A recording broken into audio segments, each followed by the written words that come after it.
آج ہم بات کریں گے پاکستان نیوی کے حوالے سے ایک اور امپورٹنٹ خبر کی یا ڈیولپمنٹ کی. جیسا کہ آپ سب جانتے ہی ہیں کہ پاکستان نیوی ترکی کے ساتھ مل کر ٹرانسفر آف ٹیکنالوجی ایگریمنٹ کے تحت 4 کارویٹس کی تیاری میں مصروف عمل ہے. 4 کارویٹس جن کا تعلق ترکی کے ملجم کلاس پروگرام سے ہے یا ملجم شپ بلڈنگ پروگرام سے ہے. انہیں پاکستان کے اندر بابر کلاس شپس کا نام دیا گیا ہے یا بابر کلاس کارویٹس کا نام دیا گیا ہے.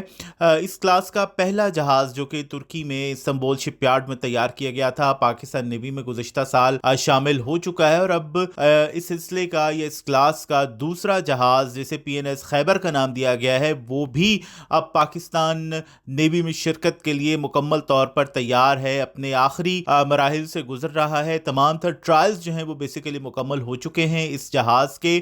اور اب یہ جہاز جس کا حال ہی میں فائر ٹرائلز کیے گئے ہیں جو کہ کسی بھی جنگی جہاز کی تیاری اور اس کو آپریشنل کرنے کے لیے بڑے امپورٹنٹ ہوتے ہیں. لاسٹ ٹرائلز انہیں ایک طرح سے سمجھا جاتا ہے وہ بھی بڑی کامیابی سے مکمل کر لیے گئے ہیں. اور ٹرکش میڈیا نے کنفرم کیا ہے کہ پی این ایس خیبر نے اپنے فائر ٹرائلز کے دوران ایک بہترین کارکردگی کا مظاہرہ کیا ہے. اور ان ٹرائلز کے دوران پی این ایس خیبر نے زمین میں، فضا میں اور سطح آب پر اپنے اہداف کو انتہائی ٹھیک پریسیجن کے ساتھ نشانہ بنایا ہے، جسے آپ کہہ سکتے ہیں کہ درستگی کے ساتھ نشانہ بنایا ہے. اور اس کے ساتھ ساتھ جو امپورٹنٹ چیز ہے کہ اس کے جو پرائمری اور سیکنڈری ویپنز ہیں ان کی جو ایک انٹیگریشن یا ان کی بے مثال کارکردگی سامنے آئی ہے وہ بہت زبردست ہے، بے مثال ہے. پی این ایس خیبر کی بات کریں تو اس کے اوپر نصب 76 ملی میٹر مین گن اور 25 ملی میٹر کی ریموٹ کنٹرولڈ اسٹیبلائز گن سسٹم جو ہے اس کی ایک بے مثال انٹیگریشن اور بے مثال افادیت سامنے آئی ہے. وہ اس طرح سے کہ پہلے 76 ملی میٹر مین گن نے اپنے ٹارگٹ کو ہٹ کیا اور اس کے ساتھ اسی ٹارگٹ کو 25 ملی میٹر کی ریموٹ کنٹرول اسٹیبلائز گن سسٹم کے ساتھ بھی ایک بہترین انٹیگریشن کے ساتھ جو ہے نشانہ بنایا گیا. اور کامیاب فائر ٹیسٹ کے بعد اب پی این ایس خیبر ٹرکش نیوی کے ساتھ مشترکہ آپریشنز میں حصہ لے گا. اور ان مشترکہ آپریشنز کی تکمیل کے بعد پی این ایس خیبر پاکستان کی جانب اپنے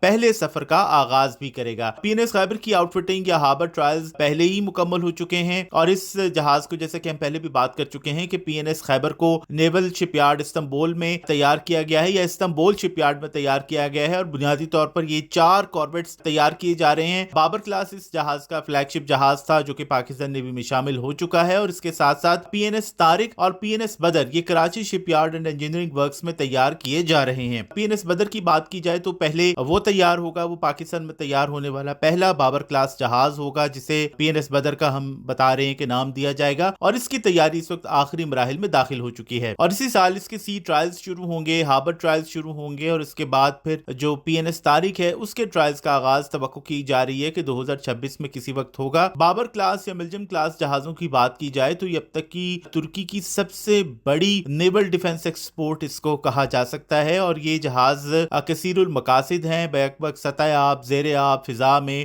بلکہ زمین پر بھی اپنے اہداف کو نشانہ بنانے کی یہ صلاحیت رکھتے ہیں، جنگ لڑنے کی صلاحیت رکھتے ہیں. بابر کلاس کارویٹس جو ہیں وہ تقریباً 2800 ٹن ڈسپلیسمنٹ کے حامل ہیں اور ان کے اوپر فضائی خطرات سے نمٹنے کے لیے ورٹیکل لانچ سسٹم نصب کیا گیا ہے. یہ ورٹیکلی لانچ کیے جانے والے میزائل سے یا ویپن سے اپنے جو فضائی دشمن ہیں ان کو نشانہ بنا سکتے ہیں. 108 میٹر طویل بابر کلاس کارویٹس کی ٹاپ سپیڈ 30 ناٹس ہے اور ان کی 15 دن کی انڈیورنس ہے اور تقریباً یہ 3500 ناٹیکل مائلز کی رینج کو کور کرتے ہیں. پی این ایس خیبر یا پی این ایس خیبر کے ساتھ ساتھ ہم بابر کلاس جہازوں کی بات کریں تو ان کی ایک بڑی مؤثر لانگ رینج ویپن سسٹم ہے. اس کے ساتھ لانگ رینج سینسرز ہیں، 3D search radar, fire control radar اور ہل ماؤنٹڈ سونار سسٹم جو کہ آج کل کا ٹرینڈ ہے، بلکہ کافی عرصے سے، کئی دہائیوں سے یہ ٹرینڈ ہے. اس سے یہ لیس جہاز ہے اور خصوصی ڈیزائنز اور مٹیریلز کی بدولت بابر کلاس کے جو کارویٹس ہیں وہ کیمیکل، بایولوجیکل، ریڈیشن اور ایون نیوکلیئر اٹیکس کو بھی کسی حد تک برداشت کرنے کی صلاحیت رکھتے ہیں.